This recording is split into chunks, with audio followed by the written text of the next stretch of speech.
That decision wasn't simply an investment. It was an act of faith in the ingenuity and spirit of this nation. A chill swept through Kensington Palace the moment Prince William stepped forward with a tone Britain hadn't heard from him in years. Measured, heavy, and unmistakably final. His announcement about Meghan Markle wasn't just unexpected. It carried a weight that instantly tightened the atmosphere across the royal circle. Advisors paused mid-stride, reporters scrambled for clarity, and even longtime royal insiders admitted they'd never seen William this resolute. But what pushed him to make such a tough declaration, and why is it far worse than anyone imagined? William's royal announcement. For the first time in modern royal history, the future king has openly cut ties with a family member who still holds royal titles. But the power of William's announcement wasn't just what he said, it was how he said it. His tone was calm, steady, and ice-cold. There were no leaked memos, no whispers from sources close to the palace. This was William himself, stepping forward after King Charles handed him and Catherine full control over the palace's crisis communication.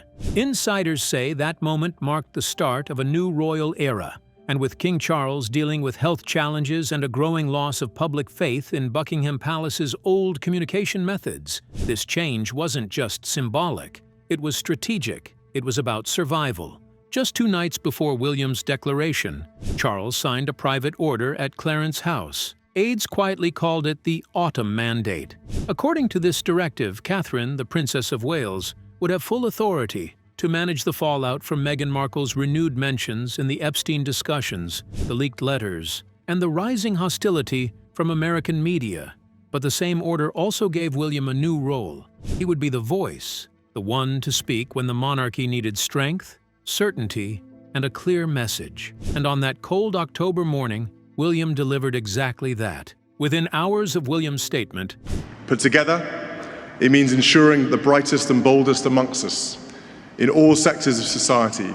Meghan's familiar media machine lit up in California, pushing claims of royal bullying, emotional pressure, favoritism toward Catherine, and unfair treatment by King Charles. But after 5 years of refusing to answer Meghan's public attacks, William did something no one expected. He responded directly, formally, and with devastating clarity. Standing before a small group of reporters in the picture gallery, William said, "No member of this family has bullied Mrs. Markle, and no one has favored my wife at her expense. What has happened is the result of her own choices, her actions, and her repeated attempts to damage the integrity of this institution."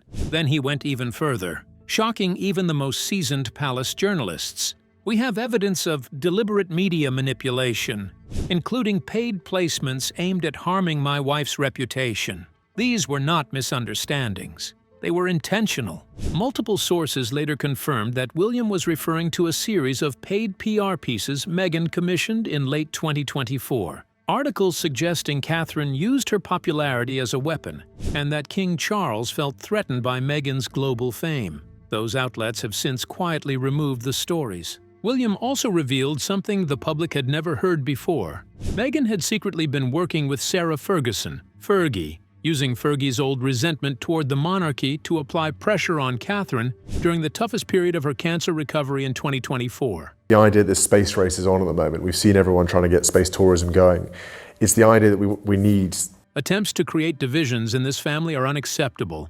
Attempts to use vulnerable members against others are intolerable. Later, an aide explained that Fergie had been emotionally fragile and easily influenced at the time. But William's message was unmistakable. Meghan wasn't just criticizing the monarchy, she was building alliances. Then, William invoked a name no one expected, Prince Andrew. Transparency is not optional, it is required.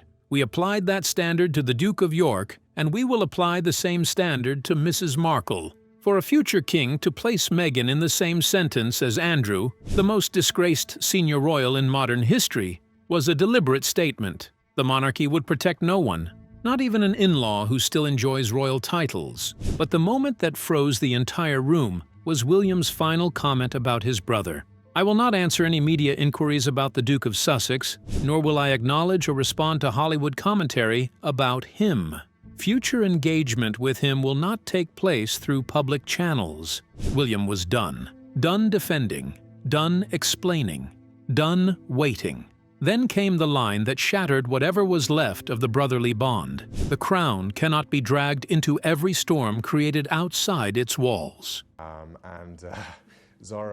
Peter and I managed to herd Zara into a lamppost. This was a direct reference to Harry and Meghan's live-streamed complaints, public accusations, and Hollywood storytelling. In a stunning break from royal protocol, William spoke directly about Archie and Lilibet. They are innocent. They deserve stability, dignity, and a childhood free from public conflict. If protecting them requires intervention, this institution will not hesitate. Senior aides were quick to clarify.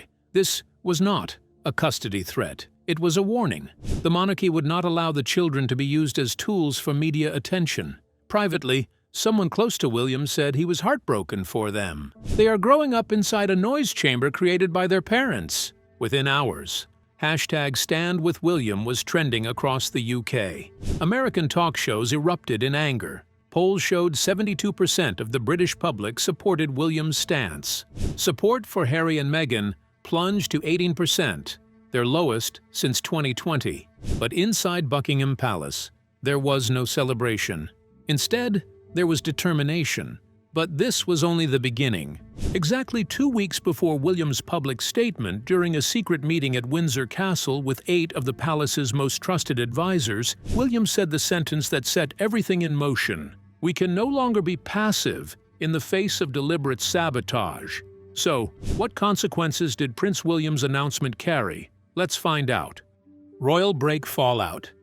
It was the first time since the abdication crisis of 1936 that the royal communications team had to activate their most serious full separation plan against a living member of the House of Windsor. The spark for all of this came when a batch of newly leaked private messages from Meghan, allegedly written between 2021 and early 2023, suddenly appeared in late September 2025. These documents, palace officials said, didn't just complain about King Charles's supposed emotional distance and coldness during Meghan's pregnancies. They also went further, accusing him of purposely helping Catherine win public admiration while pushing Meghan into the background.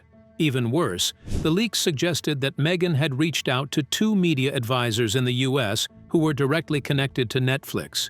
One message even read, "If Charles won't protect me, then the story will protect me." Within 24 hours of the leak, and so I have to make a choice to move through the world as myself in spite of all the noise that's created. top palace figures, led by Lady Fiona Walsingham, the deputy head of Sovereign Affairs, met with lawyers and former MI5 risk experts. Their conclusion was blunt. Meghan was no longer just a rebellious duchess. She was now considered a communication threat to the crown. On October 9, 2025, King Charles, already dealing with health problems and dropping approval ratings following Prince Andrew's housing scandal, made one of the biggest internal changes since his coronation. In a sealed royal order called Memo 2485, Charles handed full control of all public crisis management to the Prince and Princess of Wales. This decision meant 2 major things. William would become the only royal voice allowed to speak publicly about anything involving the Sussexes. Catherine would take charge of shaping the narrative, managing the media, and controlling how the royal family's image would be presented in the future. An insider described this moment as Charles' last chance to start fresh, a sign that the palace wanted to stop reacting to problems and start controlling the story. A former royal communications chief explained it simply. William isn't just fixing a problem, he's drawing a new line for the modern monarchy. Behind closed doors, William had quietly endured Meghan's media attacks for years. That's 35 billion lifetimes worth of hope, love, fear, and dreams. But the breaking point, according to palace insiders, wasn't something Meghan said. It was Harry's silence. After multiple public claims from Meghan accusing the palace of racism, elitism, and emotional abuse, Harry said nothing in public, yet privately went along with her statements.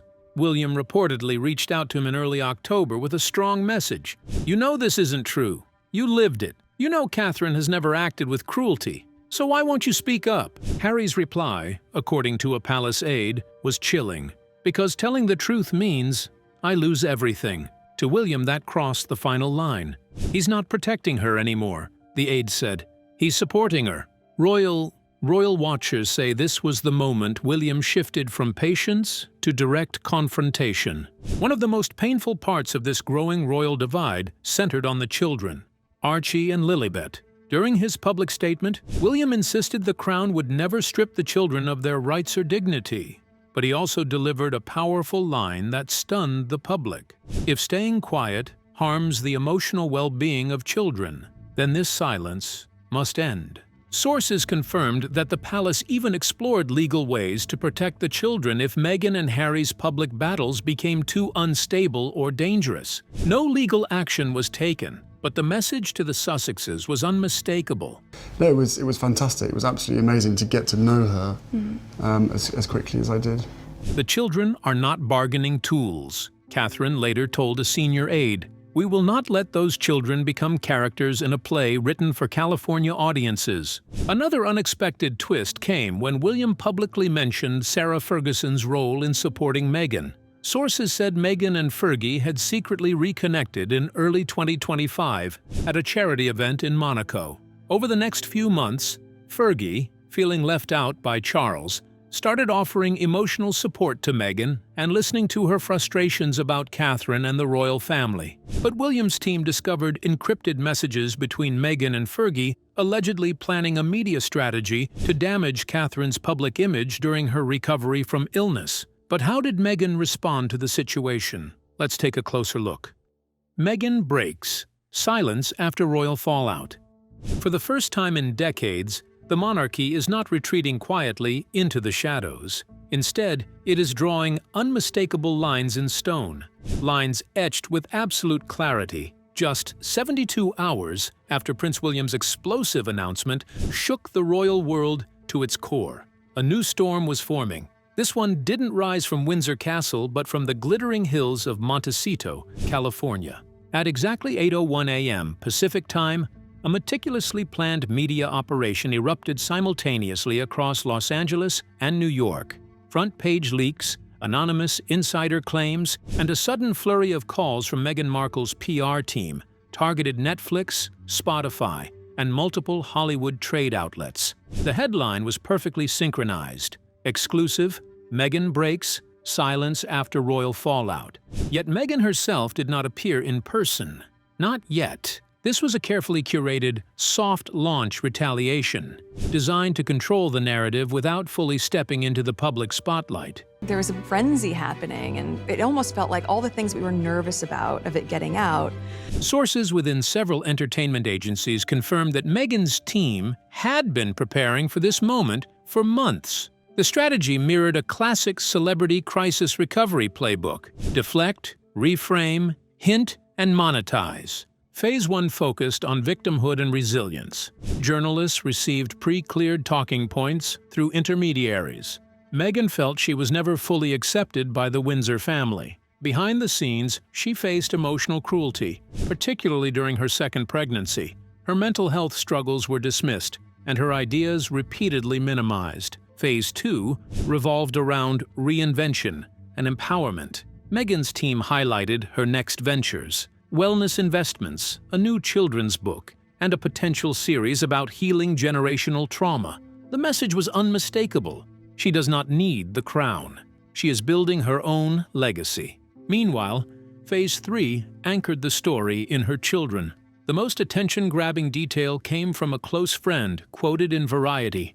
"All Meghan wants is to raise her children in peace. But when the institution attacks, her instinct is to protect them, just like any mother would." Within 36 hours, Kensington Palace struck back with an unusually blunt statement.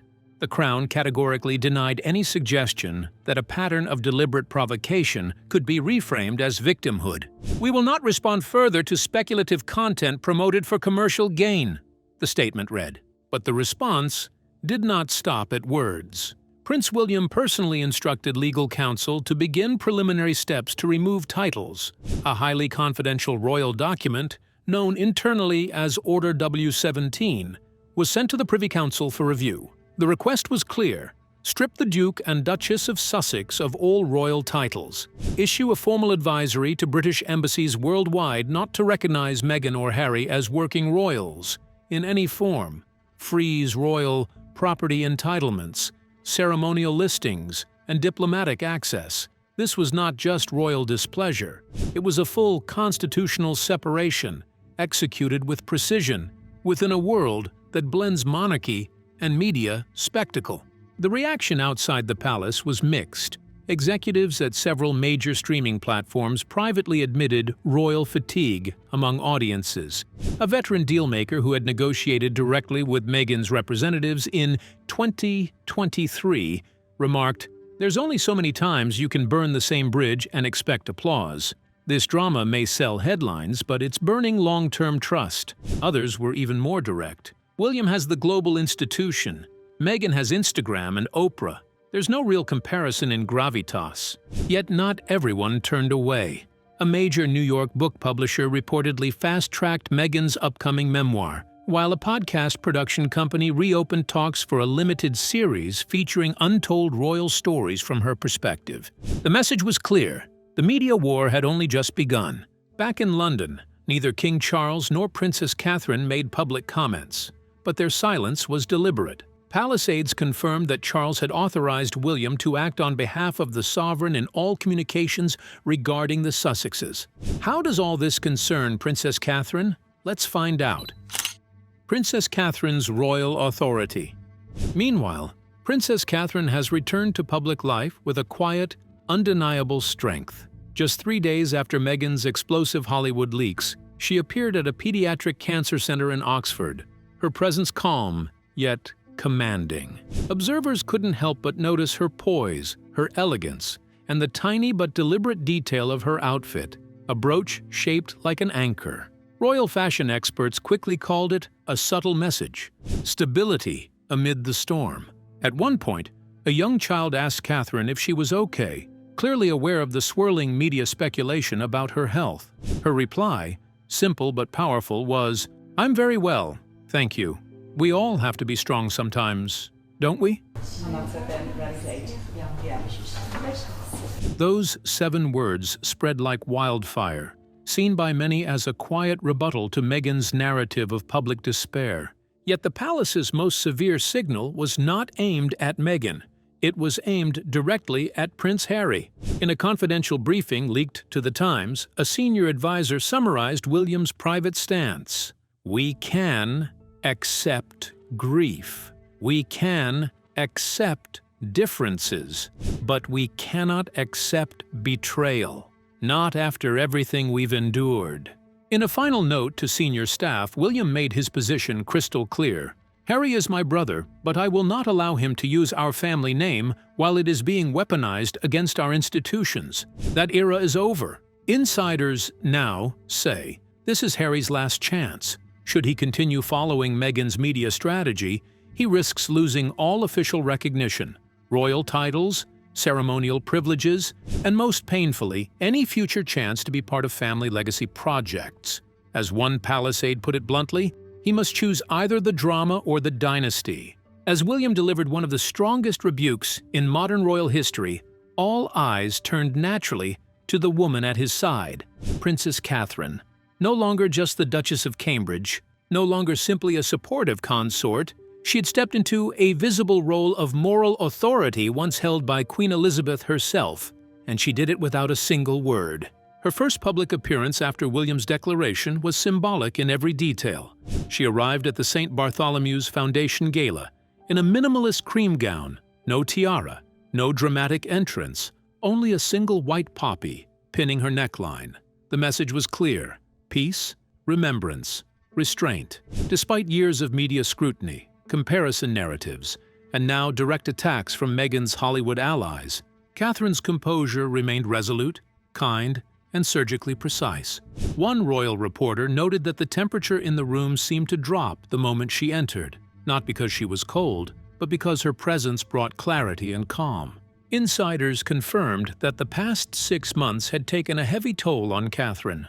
Between caring for her children, supporting Charles through treatment, and managing a royal calendar nearly double its usual weight, she had little room for reflection, let alone retaliation. Yet when privately questioned about Meghan's accusations of favoritism and bullying within the royal household, Catherine responded in a way that stunned even veteran aides. "I forgive her, but I will not absorb her pain as my fault."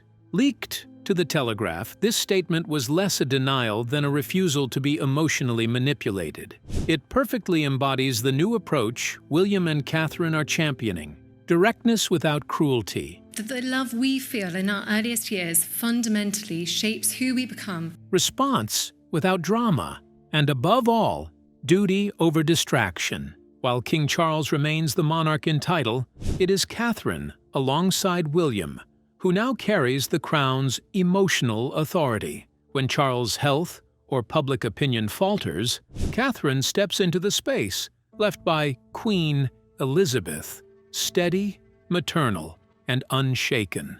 A veteran royal historian remarked, "In a monarchy built on symbolism, Catherine has become the new center of gravity. It didn't require a throne, it required trust." The public seems to agree. Polls conducted by The Times and YouGov show that over 76% of British citizens now view Catherine as the most trusted royal, above Charles, William, and even the late Queen's legacy. What other step did William take? Let's take a closer look. Prince William's final move. At a private briefing behind closed doors at Kensington Palace, Prince William made his final irreversible move. "As of today," he began, "the royal family formally and permanently cuts all official ties with Meghan Markle. From this moment onward, we will not respond to, endorse, or recognize any public or media statements made by her or her representatives under the guise of royalty." It was a clear line in the sand, and for the first time, it included his own brother. At the heart of this decision lay a deeply fractured relationship, one that had once been filled with laughter, rugby matches, and wedding speeches. But William, always pragmatic and patient, had been quietly observing from the shadows as the Sussex brand shifted from sympathetic outsiders into aggressive disruptors. As you'll likely hear many times this week, look, as we just heard, you'll hear all sorts of things. The breaking point came when a series of leaked production memos and insider accounts revealed Meghan's plan to pitch a Netflix docuseries. In it, she intended to frame royal motherhood by comparing her own parenting journey with Catherine's, suggesting favoritism, emotional neglect, and even institutional racism. What particularly enraged William was Meghan's quiet alliance with Sarah Ferguson, the Duchess of York, long estranged from the senior royals. According to insiders, Ferguson had been acting as a strategic advisor to Meghan, using old grudges to fuel new media attacks aimed directly at Catherine. William reportedly said, "That wasn't a media strategy. That was warfare." Then came what insiders called the ultimate betrayal. In a speech delivered in Hollywood, Harry criticized the monarchy for emotional cruelty and directly mentioned William by name. Worse, he suggested that William had ignored Meghan's suicidal thoughts, a claim that insiders' stress was false given the private medical care Meghan received through palace channels in early 2019. William's response was not anger, it was a calculated detachment. "If Harry chooses a path of distortion, I mourn that choice," he said, "but I will no longer follow behind him cleaning the footprints." Perhaps the most shocking moment came when William turned the discussion to Archie and Lilibet. In a statement that stunned even his closest advisors, he said, "If the environment they are growing up in becomes toxic beyond repair, the Crown will offer sanctuary, not as a royal claim but as a duty to 2 children born into chaos." Though legally symbolic and not enforceable across borders, the statement hit like moral thunder. William accused Harry and Meghan of using their children to gain public sympathy while exposing them to constant scandal. I want to say a few words about my father and why I believe this weekend is so important. Press manipulation and unstable narratives. He cited examples, photos of the children being withheld unless media outlets used precise language, conflicting accounts of christening invitations. the use of Lilibet's name, which had deeply hurt Queen Elizabeth in her final months, and even scripts pitched to producers in California that included the children by name. William's quiet fury was tangible. "We lost our mother to a world of flashing lights and broken truths," he said. "I will not watch another generation of children grow up under the weight of someone else's trauma." To emphasize his point, William referenced the monarchy's response to Prince Andrew, his uncle, who had long been stripped of duties and titles due to scandal. "This institution does not reward disgrace with continued privilege," he said. "Whether that disgrace is financial or emotional, public or private, the principle remains. No one exploits this crown without consequence." With that, William formally began the revocation process. Meghan's remaining honorary titles were to be suspended. The Sussex brand was no longer allowed to appear on royal program literature. Harry's last 2 military affiliations, held in honor but not in duty, were to be reviewed and likely revoked. He also quietly requested that Hollywood agencies stop using the word royal when promoting Harry or Meghan unless legally cleared by Buckingham Palace. King Charles, recovering from another round of treatment, made no immediate statement, but sources say he quietly approved the move, acknowledging that the time had come to protect the monarchy from self-destruction. What challenges did the royal family encounter? Let's find out. Hidden struggles of the royal family. For the past 5 years, the British monarchy has struggled to stay clear and steady in a world dominated by influencers and emotional media. From Oprah Winfrey's 2021 interview to Harry's recent speech at the Vanity Hollywood Gala, the royal family often reacted rather than planned. Everything changed the moment King Charles gave Prince William full control over public statements about Meghan Markle. "This was about protecting the institution," says Sir Thomas Redgrave, a former royal press secretary. But more than that, it was a clear message. The monarchy will no longer let its image be used, twisted, or disrespected. William's words, precise and direct, marked a shift from diplomacy to firm principle. He reinforced the values of merit, responsibility, and earned respect. There would be no more confusion over who speaks for the crown, no more ignoring conflicting stories, and no more letting family drama threaten the stability of the monarchy. While Catherine was not mentioned in William's briefing, her role was impossible to ignore. Where my earnings from a job on campus went directly towards my tuition. Time and again, Meghan's complaints, both public and private, compared her to the Princess of Wales. There were accusations of favoritism, rumors of rivalry, and alleged coldness within the palace. Catherine never answered publicly, even when blamed for everything from tears over flower girl dresses to symbolic slights at royal events. Sources close to Kensington say her silence was not weakness, it was protection for her children, for the crown, and for a husband caught between brotherhood and duty. "You don't build a future monarchy on noise," one insider said. "You build it on consistency." Catherine has been the most consistent figure since the Queen herself. Her recent increase in royal engagements, including taking on charitable leadership roles once reserved for the monarch, signals not just survival, but rising influence. Her name is now tied to trust, discipline, and international goodwill, strengthened by her diplomacy at the Vatican Summit and her global women's health initiative. This contrast between steady service and self-created chaos is what William chose to emphasize. His comments also sent a warning to media and entertainment companies. No one should use royal identity for profit without permission. Titles carry responsibility. This was a direct message to Netflix, Spotify, Penguin Random House, and others who benefited from the Sussex story without respecting the crown's boundaries. William is setting a new standard. If you profit from royalty, you either follow the rules or you aren't royal at all. Perhaps the most sensitive and debated part of William's statement was his appeal for Archie and Lilibet's protection. No legal action has been taken, but he made clear he is ready to provide a safe, neutral, and structured upbringing for them if needed. Some saw this as a subtle custody challenge, while others saw it as a protective gesture. Royal historian Dr. Eleanor Barnett interprets it differently. It was an olive branch to the next generation.